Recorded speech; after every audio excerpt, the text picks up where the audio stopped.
So good evening, ladies and gentlemen. Thank you for joining us tonight. We have, in these very difficult times, not only for Ukraine, but also for other regions of the world that see also a lot of war crimes. In these difficult times, we are particularly glad to have Oleksandra Matviichuk here with us, head of the Center for Civil Liberties, human rights lawyer, and among many other awards, she received the Nobel Peace Prize in 2022. So welcome. Please welcome our guest.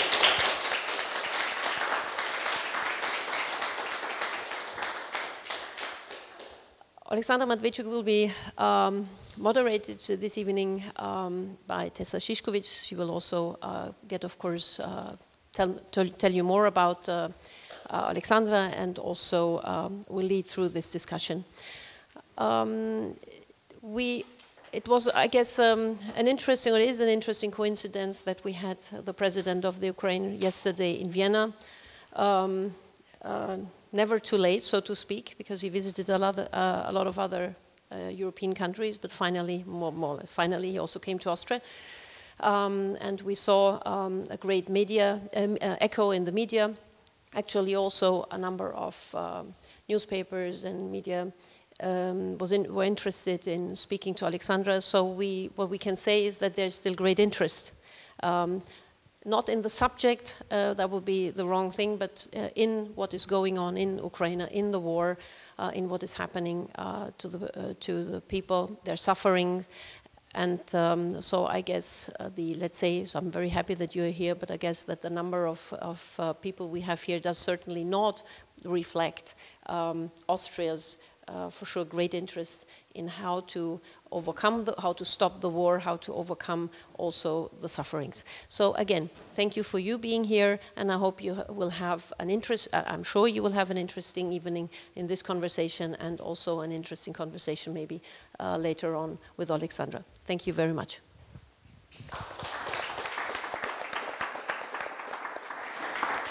Thank you very much, Sabine. Thank you, Oleksandra, for coming here to us today.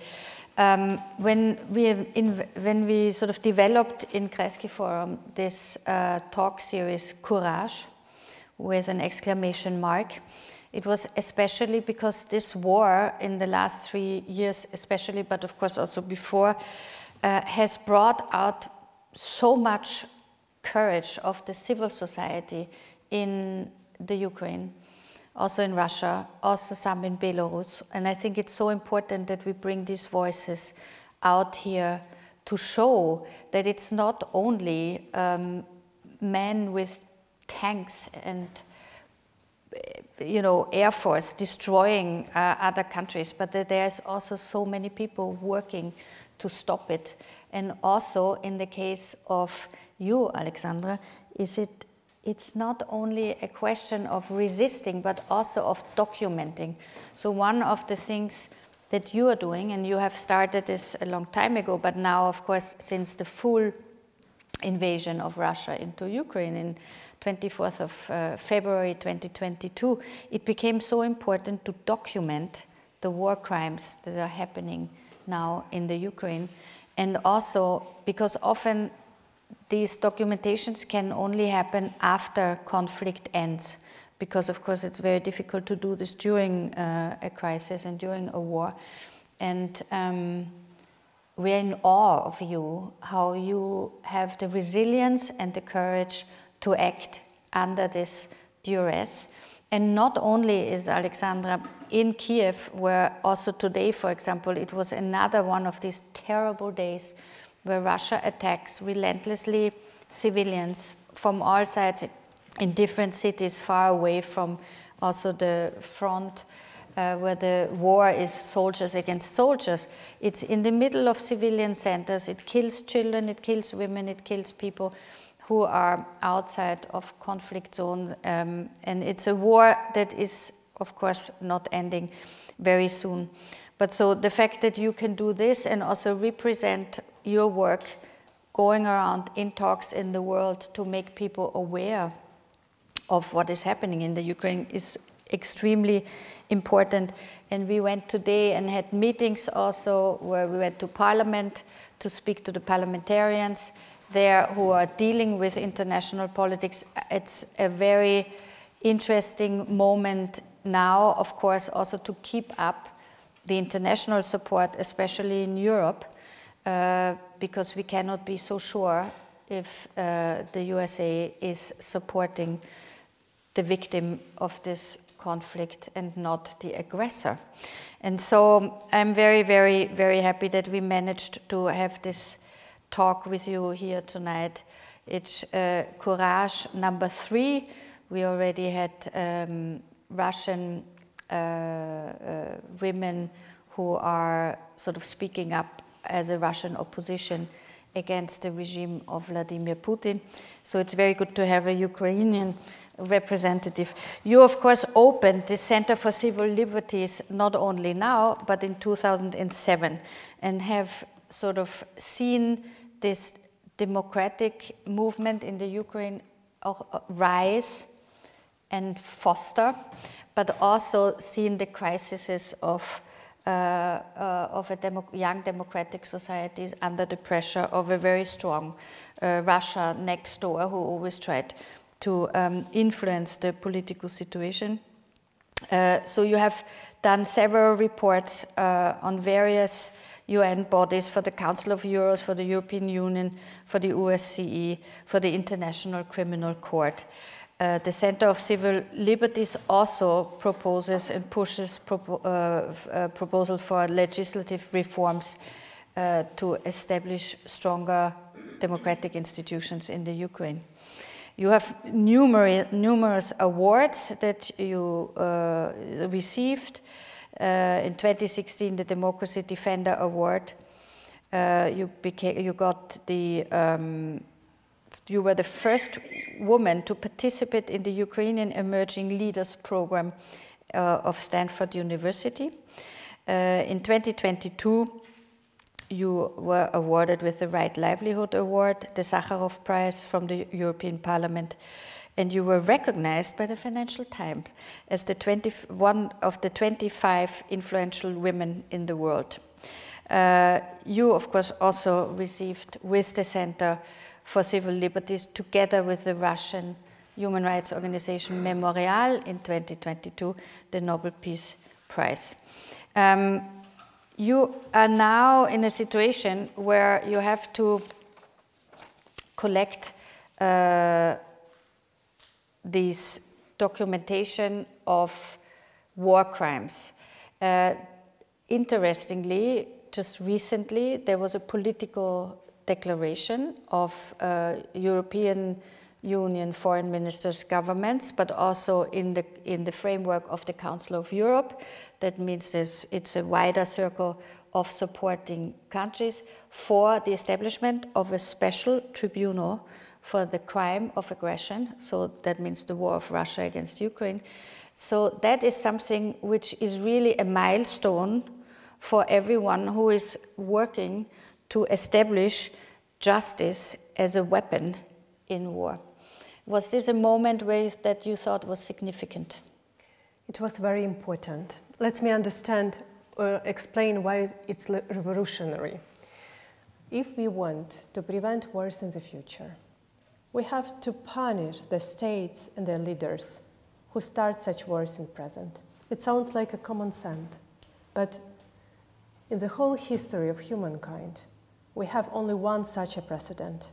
It was Nuremberg trial. And Nuremberg trial, it was victorious trial. It was trial where Nazi war criminals were tried only after Nazi regime had collapsed. And it was an essential step to establish law and justice in past century, but also set a standard that justice is a privilege to winners. That you have to win the war, and only that you have a chance for justice. But we live in a new century. We have our own historical tasks. It means that we have a historical responsibility to make justice independent on the fact how and when the war will end. We cannot wait. We must establish this special tribunal now and hold Putin, Lukashenko, and top political leadership and high military command of the Russian state accountable. Because, first, all atrocities which we are documenting, it's a result of their leadership decision to start this war.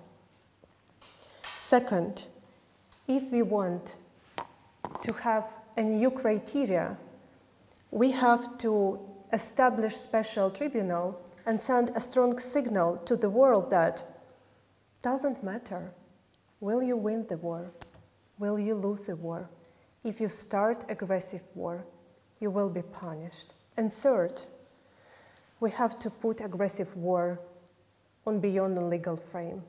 Because all other tribunals, which you probably heard, Yugoslavia Tribunal or Rwanda Tribunal or Special Court in Sierra Leone, I will simplify, but it were courts where people were persecuted because they killed each other not according to the norms.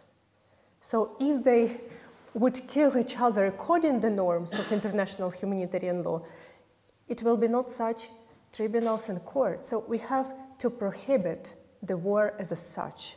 And that is why it's really revolutionary that 40 countries finally made a political statement that we will establish a special tribunal on aggression and hold these guys accountable.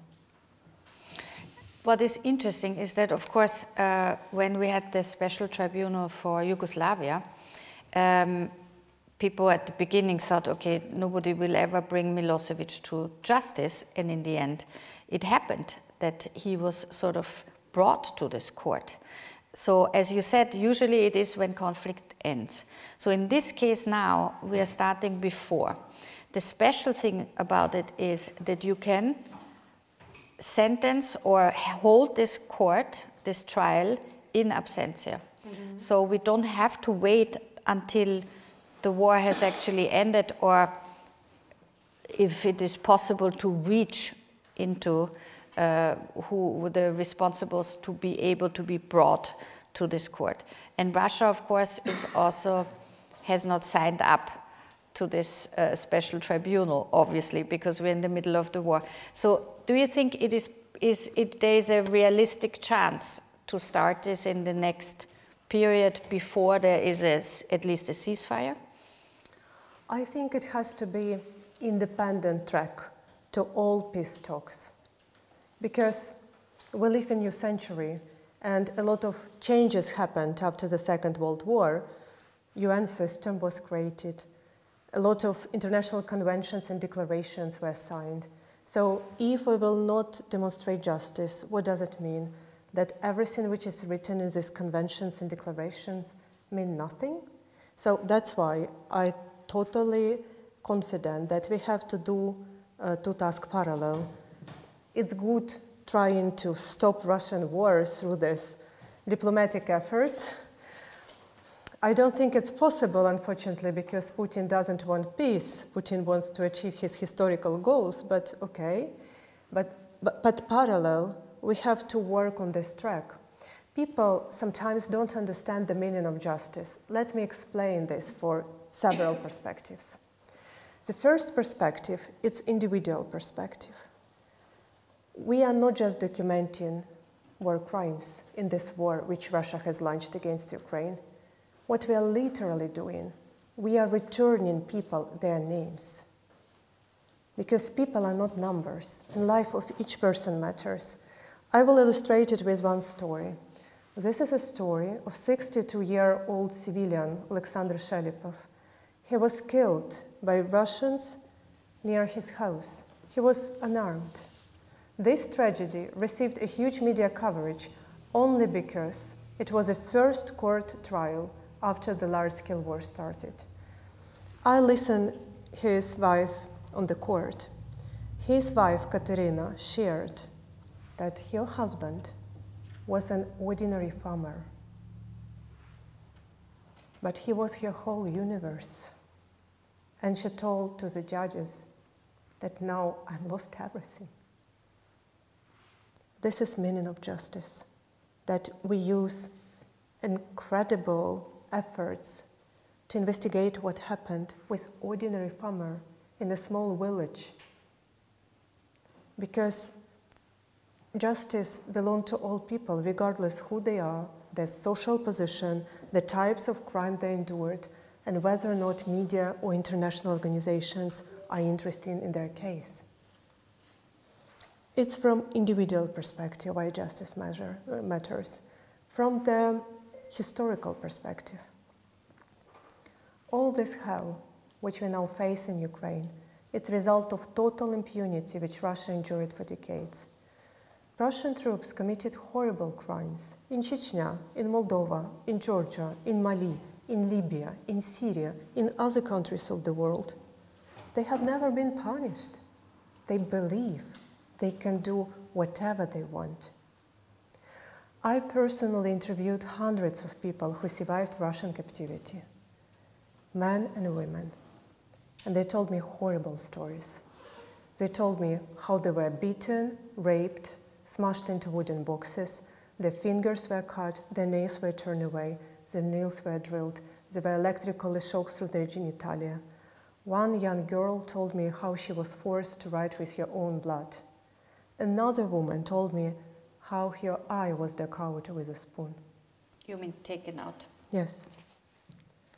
There is no justification for such actions. There is no military necessity in doing this. Russians done these horrible things because they could.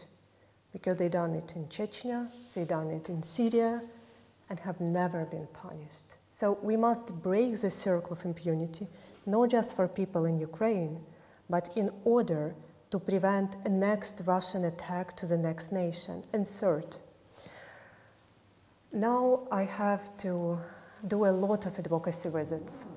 I met with presidents, with heads of governments, with parliamentarians from different countries. And I saw that they perceive justice from the very narrow perspective, like something which has impact only to the past and to the future. But justice has a huge impact to present. Justice has this magic to change strategically the current reality. What do I mean? If we start decisive legal actions like creation special tribunal on aggression, even if part of Russians start to be doubt that probably this time they will not avoid responsibility, they will be accountable for everything that they are doing, even if part of Russians start to have this doubt will be converted in chilling effect to brutality of war crimes. And because we speak about ongoing war, just with decisive legal actions, we can save thousands, thousands, and thousands of lives.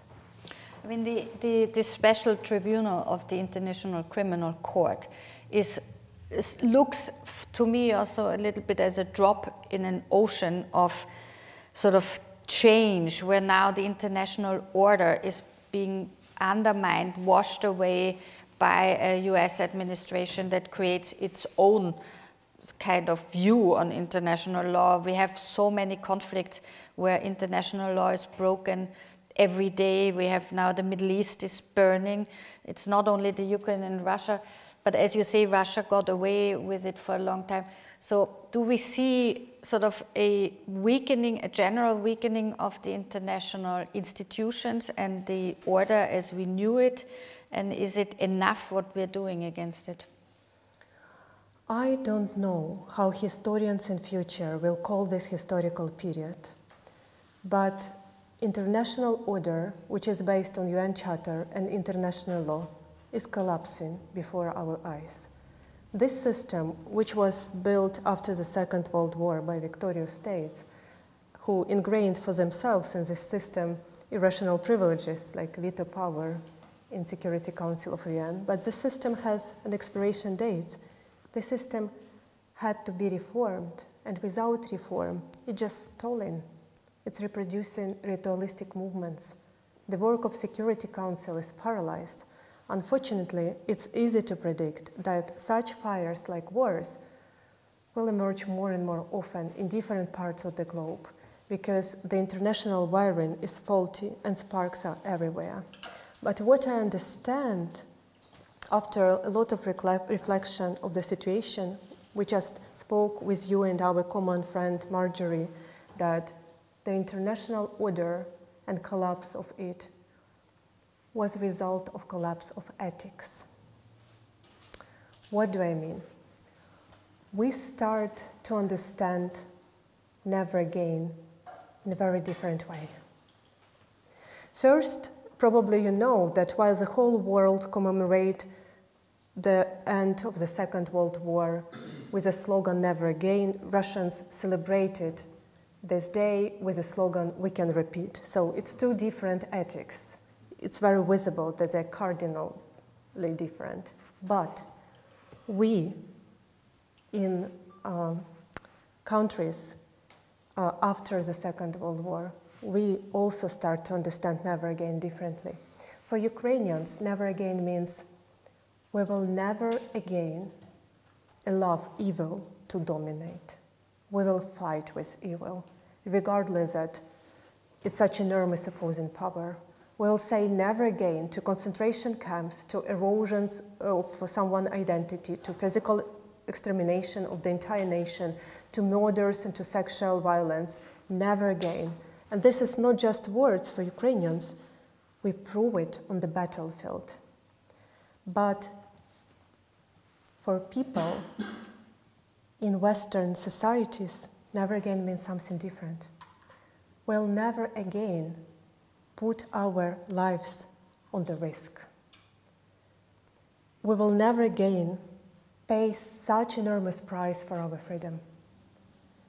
We will try to compromise with evil. We will shake Putin's hand, build gas pipeline, do business as usual.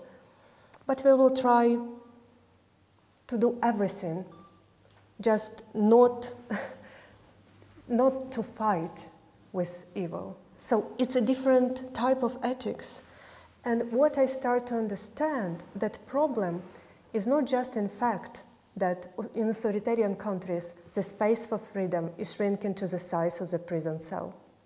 The problem is that even people in developed democracies start to put into question the Universal Declaration of Human Rights. And there are reasons for this change of ethics. Because generations who survived the Second World War, they're gone. Current generations, they inherited their freedom and democracy from their grandparents.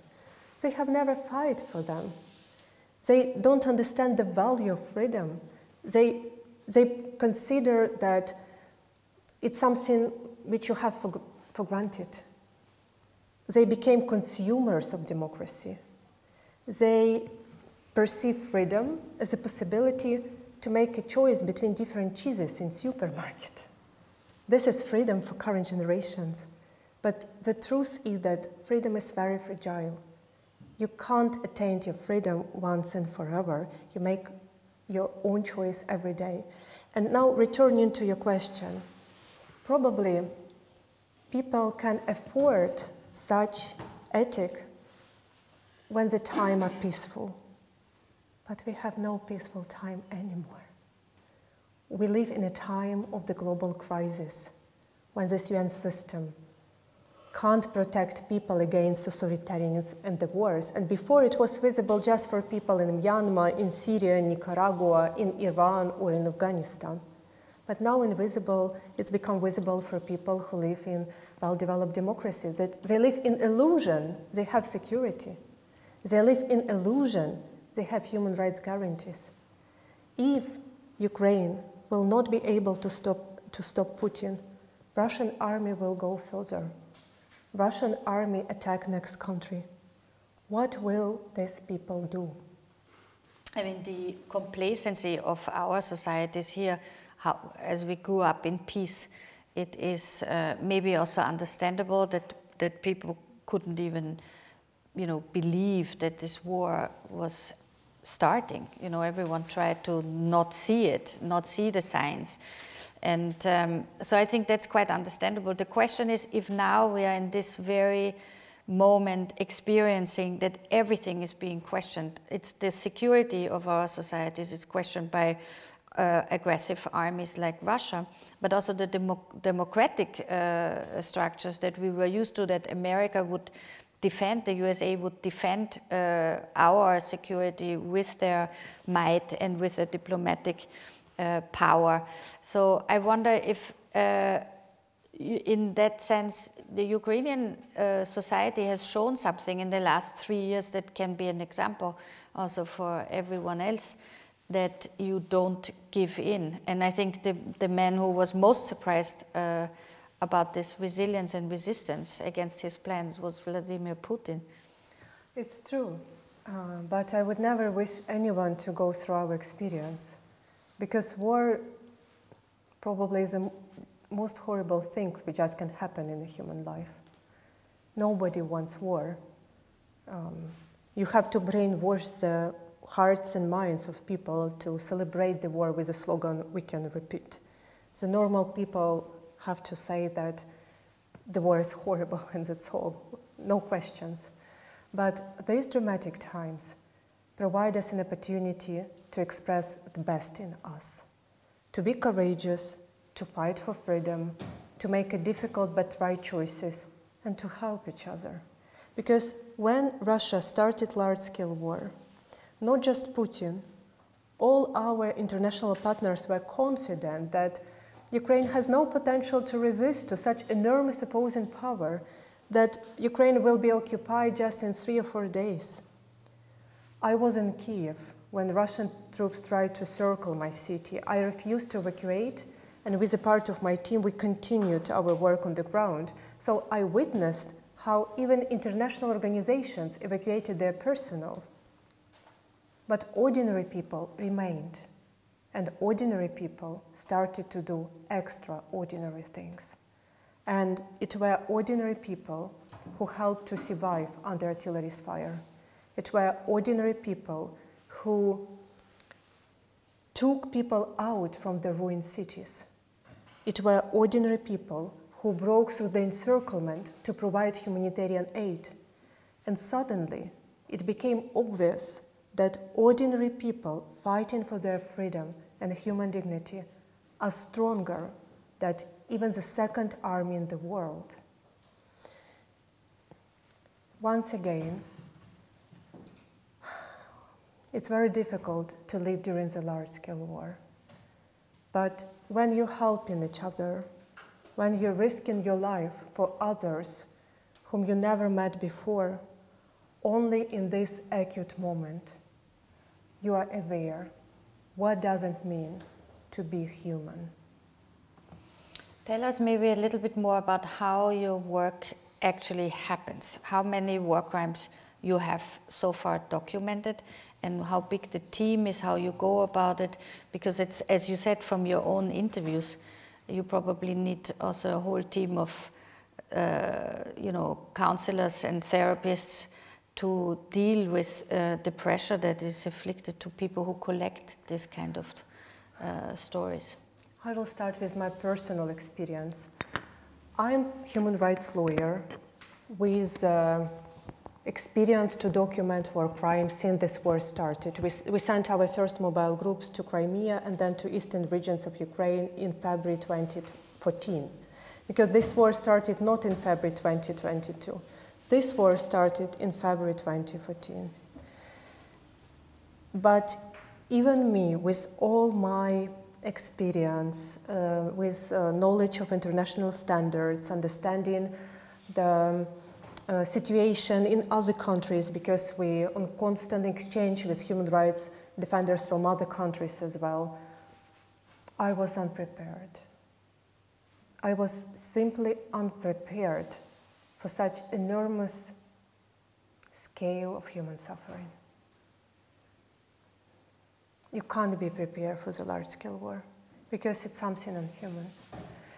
So, in order to be effective in these circumstances, we united our efforts with dozens of organizations from different regions. We built a national network of local documentators. we covered the whole country, including the occupied territories. And working together, we jointly documented more than 88,000 episodes of war crimes.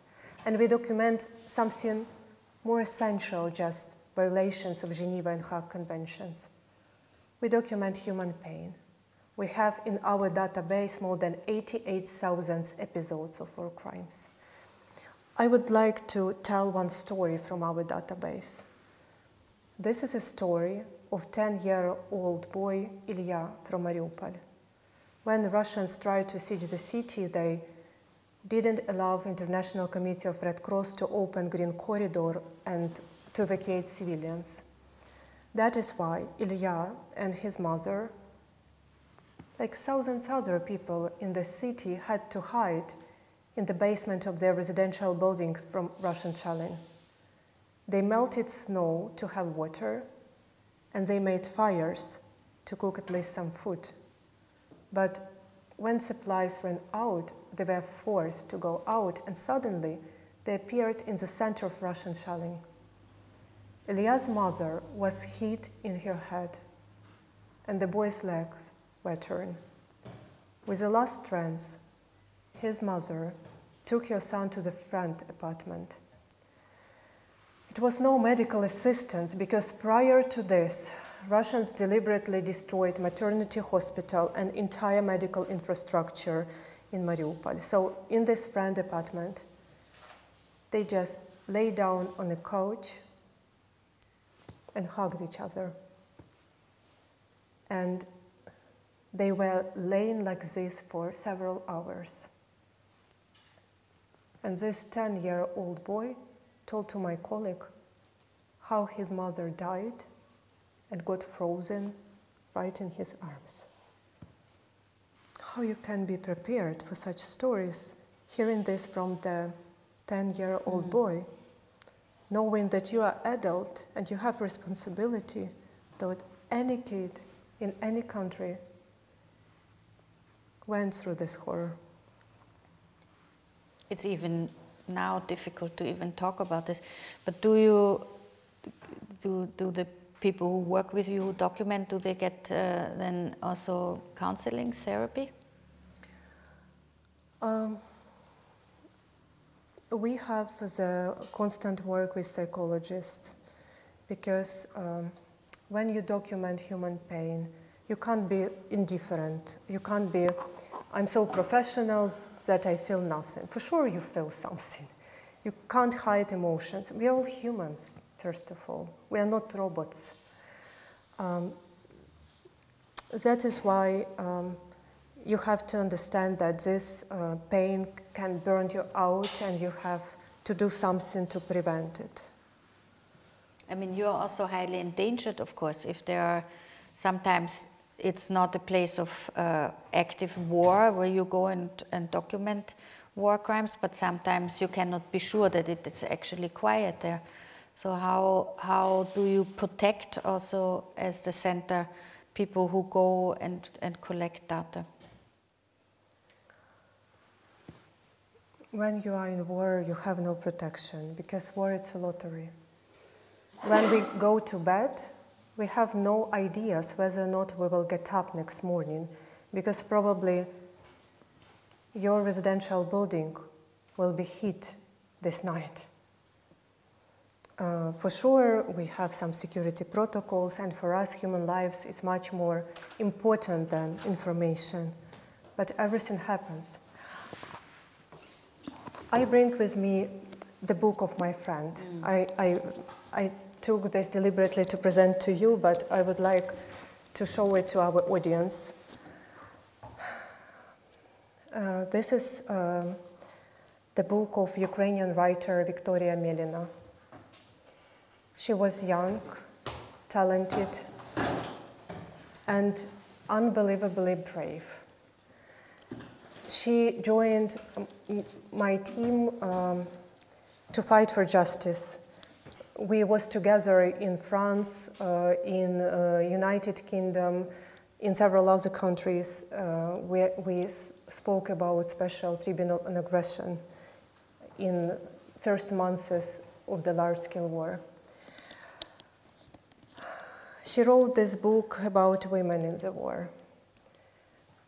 And this book is unfinished because, unfortunately, my dearest friend Victoria was killed during deliberate Russian strike to a cafe in Kramatorsk.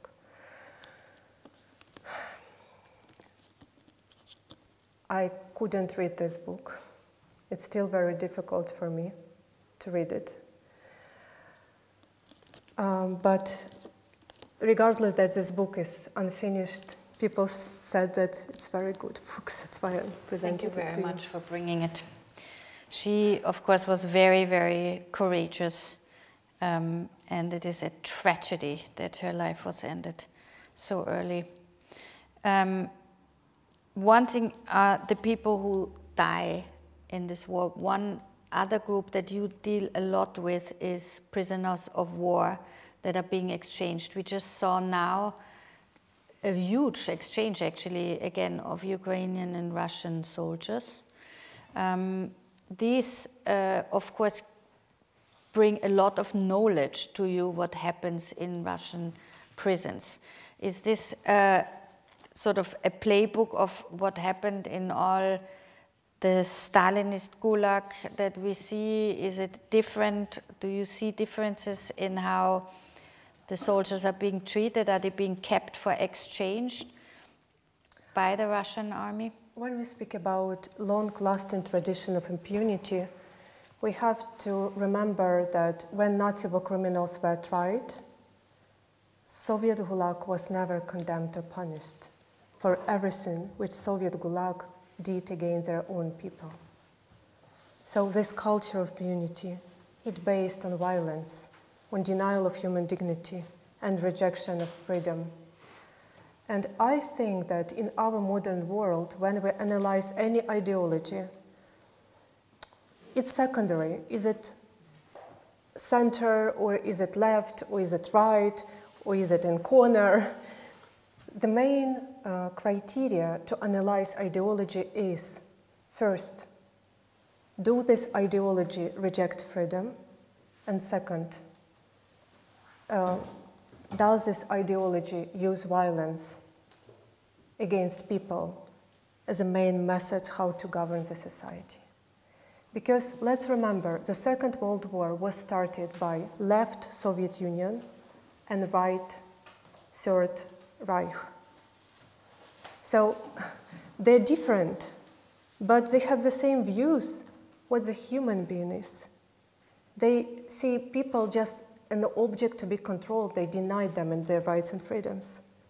It's also very visible in this Russian war of aggression against Ukraine. I live in Kiev, and my native city is constantly being shelled, not just by Russian rockets, but also by Iranian drones. China helps Russia to avoid sanctions and import technologies critical to warfare. North Korea sent to Russia more than 1 million artillery shells and started to send their troops to Russia. Russia, China, Iran, North Korea, very different countries, but they have something in common. All these regimes which captured power in this country have the same idea what a human being is. And the problem is that we can't compromise on it, because the very existence of free world always provides threats to dictatorship that they lose their power. Let's remind how this war started. In 2014, Ukraine was a neutral country. We have neutrality in our constitution. But what happened in 2014? Millions of Ukrainians stood up their voice against corrupt authoritarian government. And they peacefully demonstrated just for a chance to build a country where the rights of everybody are protected, government is accountable, judiciary is independent, and police do not beat students who are peacefully demonstrating. And we paid the high price for this chance, because police gunning down more than 100 peaceful protesters just in the center of city, Kiev. But when authoritarian regime collapsed and we got our chance to do this democratic transition, in order to stop us on this way, Russia invaded. Putin occupied Crimea, part of the eastern regions, in 2014, and in 2022, Putin extended this war to the large-scale invasion. Because Putin is not afraid of NATO. Putin is afraid of the idea of freedom, which came closer to Russian borders. I mean, the question of how this war can end is becoming all the more urgent now, because one of the really there are two things that this war now brought about. One is that the method of stealing children from a country in a large scale is something that the Russians did to the Ukrainians, and after 3 years these children are being educated now in Russia and also eventually will be sort of sent back. You know, it's almost unthinkable, but you know, as possibly as soldiers on the wrong side, because they don't remember anymore who they are. So you have done a lot of work on this. There's also, of course, a case of the International Criminal Court against Putin for this theft of children.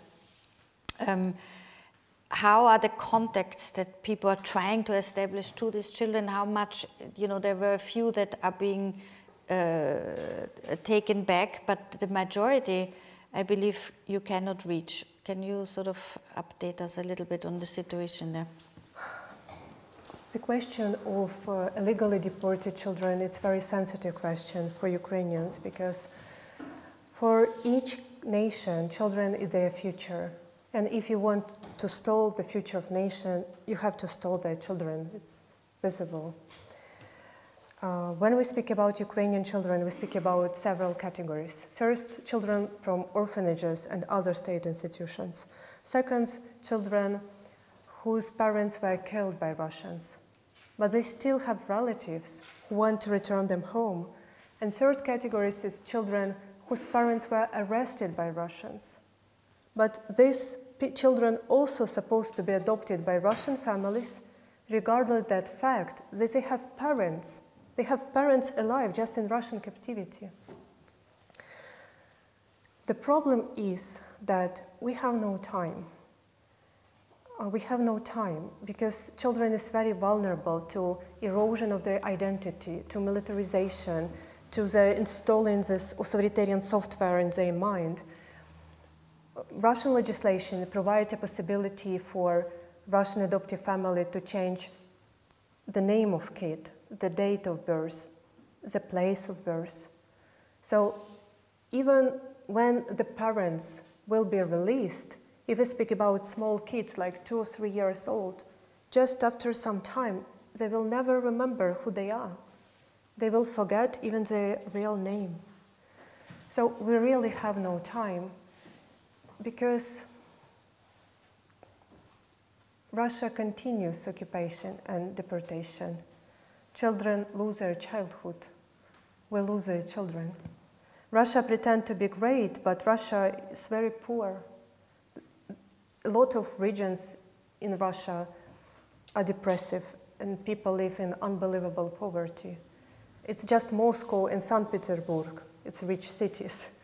So it's very understandable type how to govern the country. The Moscow elite, the Kremlin's elite are rich, and people in Russia are poor in their majority. So for a lot of people from depressive regions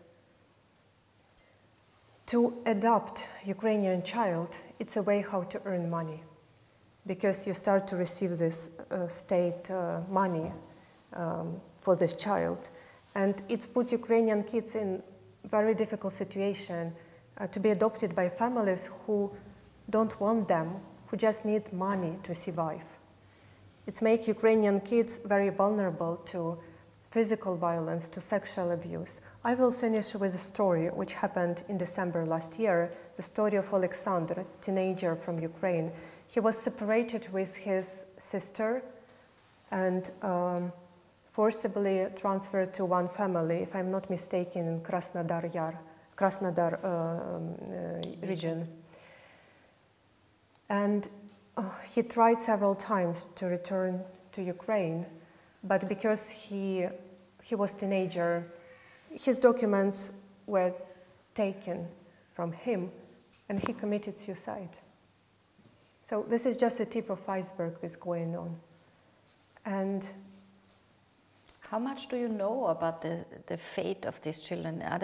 Can we trace where they are being brought, or is their identity taken away so that they cannot be traced? It's very difficult. Ukrainian officials identified approximately 20,000 Ukrainian children be illegally deported to Russia. But Yale Research Lab, this famous institution which was unfortunately closed when United States stopped funding for USAID, they identified, if I'm not mistaken, approximately 30,000 Ukrainian children to be deported. So we don't know the numbers. We know just that it's a very large scale and systematic practice. And we also know that we have no time. These children are militarized, but generally all children in occupation are militarized. Because let's remember that we have in occupation 1,600,000 Ukrainian children, 600,000 Ukrainian children. What does it mean? These children are prohibited to speak Ukrainian language. Their parents will be persecuted if they will show their Ukrainian identity. They used Russian textbooks, and in Russian textbooks, Ukraine not exist as a state. And plus to this erosion of their identity, the militarization starting from the kindergarten, because Putin needs more blood for wars. And they force parents to give Ukrainian children to so-called sports and education camps, where Ukrainian children are marching, living in barracks, lining up and teach how to use weapons. And militarization is very attractive. It's really very attractive for kids. So what we have a situation when Russia is preparing from this 1,600,000 Ukrainian children a new generations of Putin soldiers. Because in age of 14, these children will receive Russian passport. In age of 18, these children will be forced to join Russian army. And this is just a very different situation. That it's not just a case that Ukrainian children, poor children are suffering. It's a threat. It's a threat to security. Because don't be naive that Russia prepare 1,600,000 new Putin soldiers just for war with Ukraine, especially taking into account that Russia is empire. Empire has a center, but has no borders. Empire always tries to expand. You were mentioning before the drones as a new weapon of war.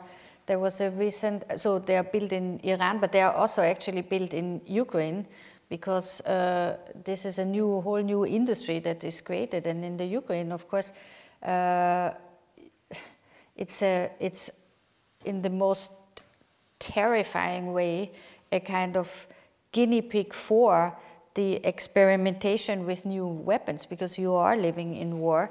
But this new industry of drones now takes off completely. We see it between Russia and the Ukraine. We see it in the Middle East these days now too, becoming a really sort of important factor to factor into a war, how these drones avoid also the bigger armory that costs a lot more money to produce, and also a lot more weaponry to shoot it into the skies. There was a recent report by the UN Commission, UN Commission that concluded that the Russian armed forces' drone attacks against civilians in Kherson province amounted to war crimes against humanity. Is that something where you in your documentation also have new challenges? Because, you know, a man-to-man war, a weapon-to-weapon war was a different thing than a drone that is sort of, you know, coming and going, drops possibly bombs, but cannot be also, you know, traced. I think that we are witness an emergence of new type of war.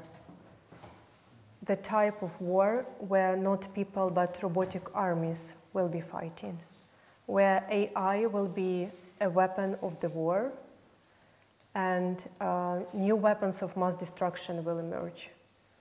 Because this drone safari, and this is how it's called, what's happened in Kherson region, Russians have very close, they occupied left bank of Kherson region, so they can use the drones and navigate the drones to hit civilians.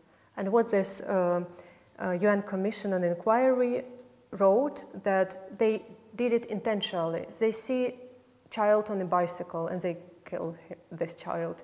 They see a civilian car with a family who go in to market and they kill people in this car. So they did it intentionally, just for fun and to depopulate these territories, because it's much more easier to occupy territories without people. And that's why they also distribute leaflets that go away, you will be killed, and so on and so forth. But now what we have drone, and we have person who sit in a chair with coffee and uses like a game just to kill real people on a distance. This person don't understand what he or she is doing, because it's not like you are in the same audience. It's like a computer game for you. But we will witness how just in a year or 2 years, it will be unmanned drones. It will be no necessity for people to navigate this machine. And this will change completely, not just how the war is conducted, but all our imaginations, what is appropriate is.